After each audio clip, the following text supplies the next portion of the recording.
So my journey in getting Nubs here was I knew I wanted a dog, and I wanted a specific type of dog at first, but looking around I couldn't find anything. Come here, sit down.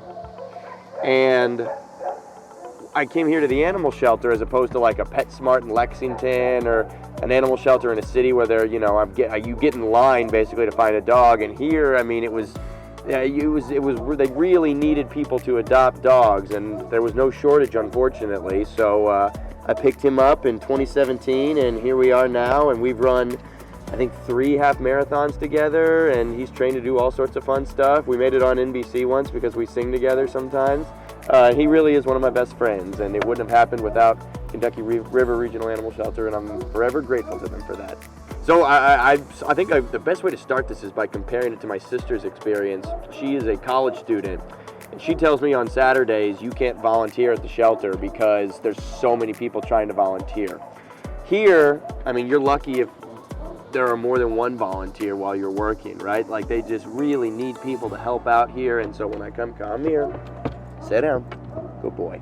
When I come here, I'm usually either walking the little dogs or walking the big dogs, and I just kind of take them around this big green and grassy area here, and they're always extremely excited because they don't get to do that very often, and so every moment outside for them is just a moment of pure bliss. Even if it's just 5 minutes, it's 5 minutes they're probably not going to get, or maybe they won't get for the rest of the day, and so it's really fun to just have that time with them and give them that joy.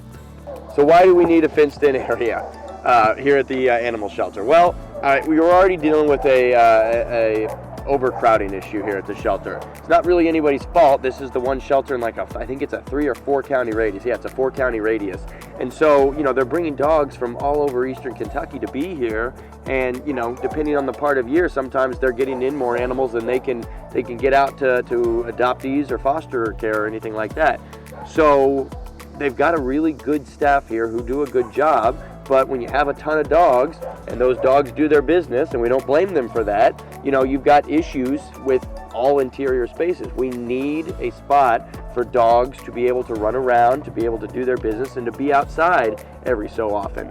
We have a beautiful piece of property here. We have a ton of green space. We've got a big field. It gets lots of sunshine.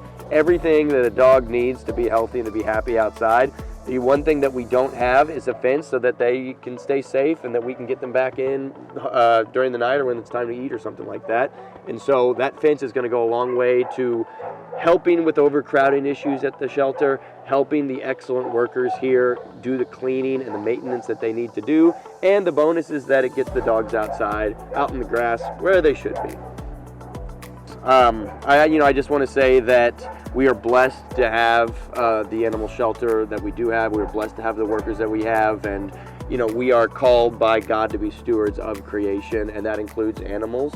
And so if you have any sort of time or any sort of capacity, please volunteer. Please come help wash bowls or walk dogs or just spend some time with the animals, because they need us and we need them, and it's just a good it's a good way to give back to a community that has given us so much.